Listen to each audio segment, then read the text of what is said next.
Hello, hello, hello. How are you doing today? Oh, you have a call? No, Marcia, I was calling you just to see. Can you see me? You can hear Oh, me, right? yes. We're on live. Oh, yay! Okay, very good. Bye bye. Bye. Hello, we have our guest Cynthia here with us. She is one of my dear friends. We've been friends for several years. We met together in the cardiovascular industry. Well, I was in cardiovascular health and she was in echo health. Cynthia, tell us more about you. Okay, well, I'm about 16 years old. So I've been in the field for a very long time. I'm a registered diagnostic cardiac sonographer, or you could just say an echo tech. So how I started out was in clinical in Portland, Oregon. I was working for a hospital and then a travel group. Then I went to GE Healthcare corporate to help them design some products and kind of make sure that they were running correctly. After that, I went into sales for Philips and also GE, and then back to clinical, well, applications and then clinical. So I kind of made a big circle around how things work on the professional level, how they work in clinical level, how they work in research. So that's what I've been doing with my time the past 10 years. It's Awesome. it's not true. It's Marsh Smith would say it's been 32 years. So a little bit of experience here in this, but Yes, this world of ultrasound is so interesting. I worked at the Center for Vein Restoration, and then before that, for the Intersocietal Accreditation Commission, where we accredit vascular echo, nuclear, and MR laboratories. So it's so great to really be able to connect now while I'm in the transportation industry, working with various commercial drivers in the area of health and making sure that they are on point, that they are on point with their health. And so tell us more about what you see as an ultrasound tech. so I think that you were talking about hypertension. So basically, Marcia asked me to address these different types of studies that might be done. So um, usually, what will happen if you're not feeling well, they have all these acronyms, right? Like one of them is DOE, and we think DOA. No, it's not. It's dyspnea on exertion. So these types of symptoms are if you're feeling tired, you can't walk up a flight of stairs, you start to get short of breath, you're like, oh my gosh, what's happening? It could be many things. Um, and there's symptomatic and asymptomatic. It could be your heart. It could just be, you were feeling tired that day. So one thing that I'd like to address that most of my patients get very confused with, even if they've seen me 9 months ago, and they're like, "Is this my EKG or my echo?" So the only two things that an echocardiogram and electrocardiogram have in common is the word cardiogram. They are apples and elephants. So one thing to understand, I think I might jump around. Feel free to ask any questions, but if you have any cardiac symptoms, the first thing that's going to happen normally is that you're going to have a physical evaluation. So when you go to the doctor, whether it's your cardiologist or your primary care physician, they're going to do an overall assessment. One of those things is going to be an EKG or ECG. ECG. So it depends if you're in Europe or in the United States. ECG and EKG are the exact same thing. Okay. In the United States, we say cardiogram because we spell cardio with a C, right? Yes. CARDIO. But in Europe, they spell cardio KARDIO. So Mhm. EKG and ECG are the exact same thing. And basically, that's just an evaluation of your heart's conduction system. It it's limited in structure or function, but it does give the cardiologist a very good idea of what's going on in the conduction system of your heart. This is when they just place 10 leads on your chest. It takes about 5 minutes. They look at the scan and say, okay, everything looks okay or it doesn't. If it doesn't look okay, the next thing that's probably going to happen is that they might ask you if your blood pressure is high or the ECG or EKG, same thing, was normal, that they might ask you to take your blood pressure a couple times a day for about 2 weeks and report back to them. If Hmm. that's like, you can always also have something that's called a 24-hour blood pressure monitor, which just takes it for you basically, and it reports back electronically. Sorry, to the doctor. Am I talking too fast, Marcia? Because I tend to. No, you're fine. Okay, very good. Thank you. Check me before I wreck myself because it's a lot of in a very short amount of time. So after the physical assessment, your symptoms and EKG, once that's been ruled out, some other tests might be asked by your referring physician or also by your cardiologist. And one of those, as a second step to everything else that you've already gone through, the blood pressure check, the EKG, right? And we all know that's just electrical activity. It's when they put the probes on, they press a button, it comes out, and here's a starting point. So a secondary method to assessing why you might be having the symptoms would be what I do, which is called an echocardiogram. But it sounds like electro, doesn't it? And everybody Yes. gets confused. So electro means electric activity. It takes 5 minutes. Echo meaning sound. If anyone has ever had a baby or a significant other that's had a baby, normally what you do is an ultrasound of the baby. So this is visualization of what the heart is actually doing. Okay. Right. So with an echocardiogram, it takes about 20-25 minutes, and it's an ultrasound of your heart, which we evaluate. And guys, jump in if I'm going too fast because I don't know, I tend to talk fast, I've heard. So sorry, Marcia, I could slow it down. Okay. With an echocardiogram, this is more about anatomy and physiology of your heart. So if you do have high blood pressure, any symptom like dyspnea, which means dizziness or fainting or some kind of shortness of breath when you're exerting yourself, to take a look at the heart and see what's actually happening in there, not just the EKG. So this will tell with this exam, and I had a great picture of it. Somebody didn't like it, of the device itself. So this is an ultrasound device, and one of the main things that we look at, well, you have 4 chambers in your heart, so we're looking at the thickness of the walls of your heart. If you have hypertension or high blood pressure, they may be a little bit thicker. So we look at the thickness of the walls of the heart. You have 4 chambers, so we evaluate the volumes of those 4 chambers, the sizes of them, and base it on your body surface area. Because someone who's 61 inches, 5'1", and sorry, and about 130 pounds. Obviously, if you take someone who is, I don't know, 5'10" or 70 inches and 185 pounds, your heart's going to adjust to the size of the person that you are. So it's all indexed to what's normal for you. Okay. So we're looking at the thickness of the walls of the heart, chamber sizes, volumes, dimensions.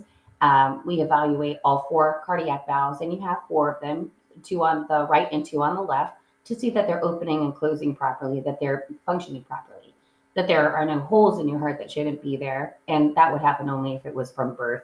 And also no fluid gathering around your heart that might make you short of breath or that kind of thing. So all of this is, we talk about these things in echo as qualitative and quantitative. And if it's too much, it's all right. Qualitative just means I looked at it, it looks okay. And then qualitative, there is a series of measurements that we do, and we all do it the same way. As a registered diagnostic cardiac sonographer, it wouldn't or shouldn't matter if you had it done here, Oklahoma, Tennessee, Washington State. We all follow the same protocol. Yes. So basically, that's what an echo does. It's looking at your heart while it's working, and also evaluating how well your heart relaxes and how well it squeezes. And that's very important, because with hypertension or high blood pressure, what can happen is that if the walls of your heart get a little bit thick, then everything else has to work a little bit harder.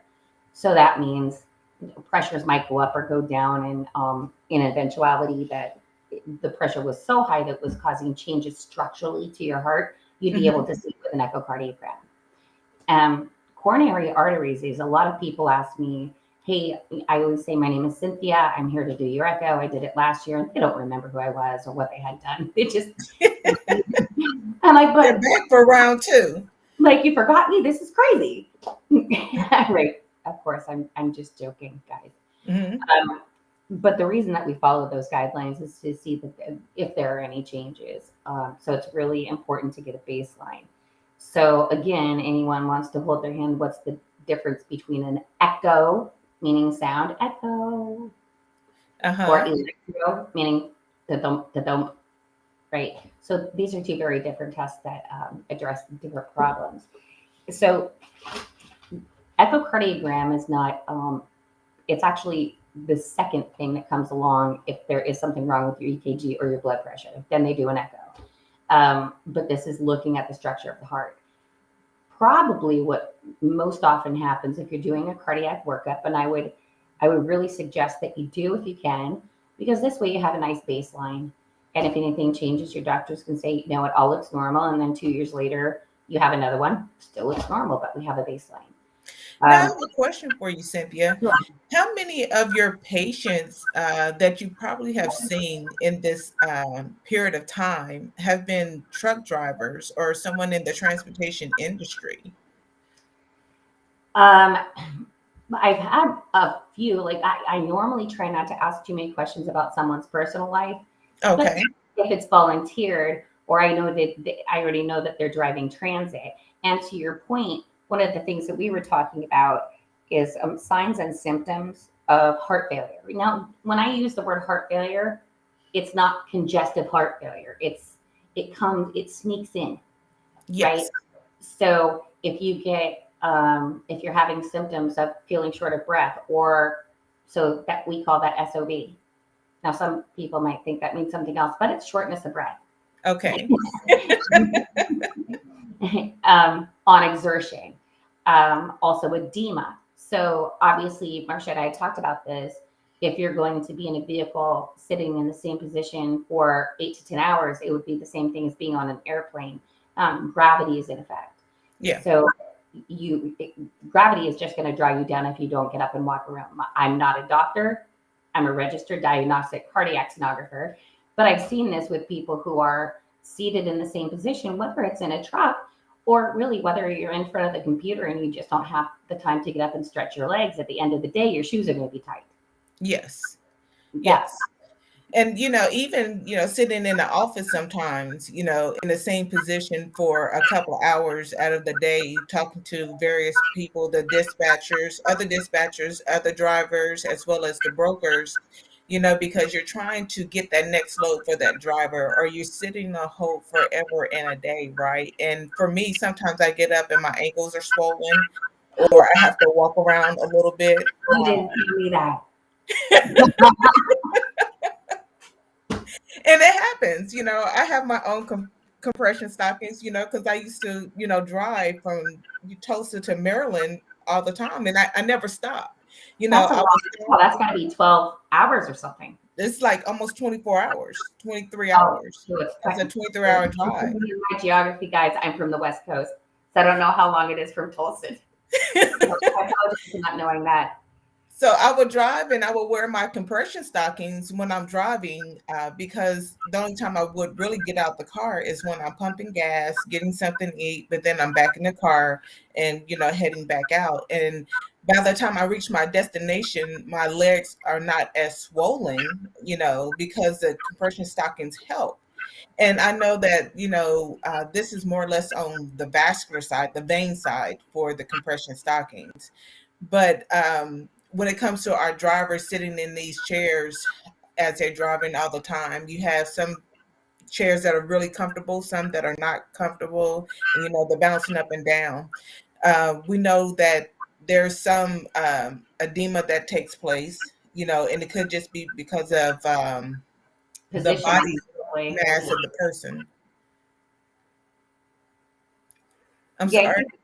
no, I said positional too, Hmm. because guys, if you understand that, whatever is going on, if you have your legs like at a 90-degree angle, meaning sitting in a chair like I am right now, and Marcia is too, that there are vessels that are being a little bit compressed just because of your position. So if you get up and walk around, it's going to open up that compression and allow the blood flow to go where it needs to go. So I think, you know, truck driving is not going to cause you heart disease, but getting up and walking around might. you alleviate some of the pressure that's on the lower half of your body, where the upper half is like, I can drive all day, but then you get out and your legs kind of buckle and you're like, oh, not so much. Yeah. Yes, it's quite interesting. Even with some of the research that I'm doing this month on heart disease, I was looking at a analysis today regarding sleep, how sleep apnea plays an effect Oh, it with does. um, most of our truck drivers because they're not getting enough sleep or the deep sleep realm, and how when they go to sleep their heart will stop, or because well they will stop breathing because everything is relaxed, and the I think it was the throat that would collapse and that would cause them not to breathe. And so it was really interesting how a lot of people, especially truck drivers, would really die in their sleep because they're not getting the oxygens that they need, and the sleep is abnormal because they're here and there, they're going various places, and so it's not really something that is very consistent for them. And there was one of like the silent killer type is and it has a high ratio for cardio disease, cardiovascular disease. And I thought that was so interesting because sleep has so many different factors to it. And, when your body is resting, you get a lot of rejuvenation, right? If you're always going, your body doesn't have time to stop, rest, and process what Basically, took it's place reboot. that day. I like to say it's reboot. So Yes, think of your your body brain. don't reboot. Think of your brain as a huge computer that has to do all of these tasks, but you know, without giving it rest, and then you can't sleep, and maybe you just set a hard stop and just say, okay, I need 3 hours or 5 hours. Usually, what they say is that someone needs 8 hours at a time. I don't know how many of us that are very busy or truck drivers could accomplish 8 hours without, I'm sleeping for 8 hours, but where's the load? So that might be a little bit of a high expectation. Yes, it is. Especially when they're trying to get to the next load, right? And it presents, some other challenges, that we're unaware of that they face every day that cause more stress, later on. Last week we talked about food that they eat and eating more healthier options. So we have in our next podcast, well, I wouldn't necessarily call it podcast, but our next live, we have a nurse that's going to come aboard with us, and she's going to tell us her perspective as a nurse and what she sees her patients coming in, and how to really prevent heart disease and what that looks like in a nurse's lens. And I then, think, I'm sorry, I think that the people on the call are obviously very intelligent, hardworking individuals. And I think a lot of times when you think about it, what's easier, what's best? So pack a lunch, make sure you get everyone's like fruit and vegetables. I don't know, for me, I'm a fruit hog, but I kind of eat I mean, it's crazy, but sometimes I eat too much of that and not maybe enough of something else, just to make sure that you're balancing. I've just been told, again, I'm a cardiac sonographer, but balancing proteins and carbs and fruit and especially water, keep yourself hydrated. Um, I had something else that is just suspected, right? So if you're not feeling well, if you're not feeling right, I think most people know when they feel themselves and when they don't. But when it comes to Mhm. heart disease or hypertension, there's some major signs, if you don't mind, Marcia. Sure. Okay, so we call that DOE. It's dyspnea on exertion. We already talked about go upstairs and you're like, oh my God, that could be many things. The other thing is an abnormal EKG, um, pitting edema, like we talked about. But I don't want to scare you, but it is a good idea to work with a cardiologist to make sure that these symptoms that you're not having aren't coming from stress, I think, or too many days on the road. Get a baseline. It doesn't matter if you're 30 or 60. It's a really good idea to get a baseline from your cardiologist and say, okay, we check this, we check the box. That's normal. We check this, we check the box. It's normal. So that this way you have a baseline on the anatomy, physiology of your heart with an echocardiogram. And then the second thing that they might ask Everybody always asks me, are you looking for blockages? Right, Marcia? It's Uh-huh. always about the blockages. So, Yes. and yes, an echocardiogram, the coronary arteries, which is normally what people say, do I have a blockage somewhere? They're talking Mm-hmm. about coronary artery disease or calcification buildup in the coronary arteries that would cause some of these symptoms. I found that most of the time when I was working before, um, that of course not. But the next step that you might take with a cardiologist, he would suggest, is a nuclear scan. So uh, a treadmill or a nuclear treadmill or a calcium channel score test. That's more specific to tiny little arteries that feed your heart. So not to be confused, but it's always a good thing to, like I said again, to get a baseline. So we're talking about in blood pressure, what's that look like? In EKG, what does that look like? Does it look like there's some type of hypertensive disease? And hypertension just basically means high blood pressure. Yes. And then we say, so what's the cause for it?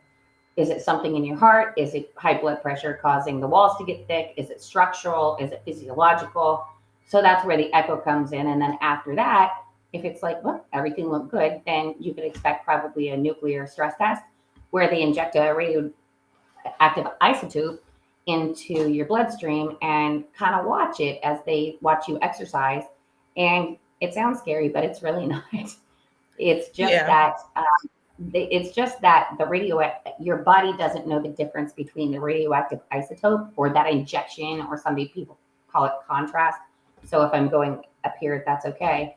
But basically, your body doesn't know the difference between potassium and that particular product. So anywhere blood goes, it will go. Anywhere your blood doesn't go, it won't go. So it's like a shining example of if you have a blockage, where is it? How severe is it? And then also, Marcia, we were talking about the calcium channel score test, which says how much calcium do you have in your coronaries. And I think more people are interested in, do I have coronary artery disease? Are my Mm-hmm. are my arteries blocked? So that's one thing to look at, but also just long-standing blood pressure, taking a look at the physiology of your heart, how well all of the valves open and close, how well your heart's relaxing, squeezing. All of those are very important. And it's not just one thing, it's a combination of those. And the doctors look at them and say, okay, so where are we starting? Where do we need to look, or do we need to do nothing? You know? So I don't know Okay. if I covered that. I've got way more. I know you do. 30 plus years of experience. Oh, yes, you do. Well, So Cynthia, I really do appreciate you coming and sharing with us. It's always wonderful to get a clinician's, perspective on what's going on with our hearts, with our bodies. Like I said last week, and I always say it again, speak with your physicians. Talk to, if you're taking, blood pressure medicine, go back, find out what's going on. Has anything changed? Is everything still the same? It's always important to have these measures taken now than later. We talked last week that the average lifespan of a commercial driver is 61 years, and we want you to live to your fullest potential. You have a family, you have grandchildren, and we want you to be able to see them grow into your later years. So please take the time. This is February. We're doing um, heart disease awareness. Schedule an appointment with your provider just to make sure that you are okay. And it's devastating when you hear another truck driver tell you, Marcia, the guy next door to me, he never woke up in his truck. And, how do you explain that to that person's family member that this driver, just never woke up? And it could have been many things. We don't know what the cause was, but, it's just something that you do not want to experience. We don't want our drivers, as a dispatcher, we don't want our drivers to have to report this back to their family. So take the time, get the information, get the help, go back and watch this video over again. We have, like I said, next week we have a nurse that's coming on, and she's going to give her perspective in the nurse's eyes, as well as in our last show for the month, we're going to have some solutions for you. And we're going to have a great big announcement on the fourth one. So come back and see us on the fourth Thursday, because I have something very exciting to tell you what's going on in Extraordinary Logistics Solutions and what we're going to do for the next month. So I really do appreciate you all joining us. Cynthia, I thank you for joining us and giving us your perspective tonight. And I will see you all next Thursday. Bye.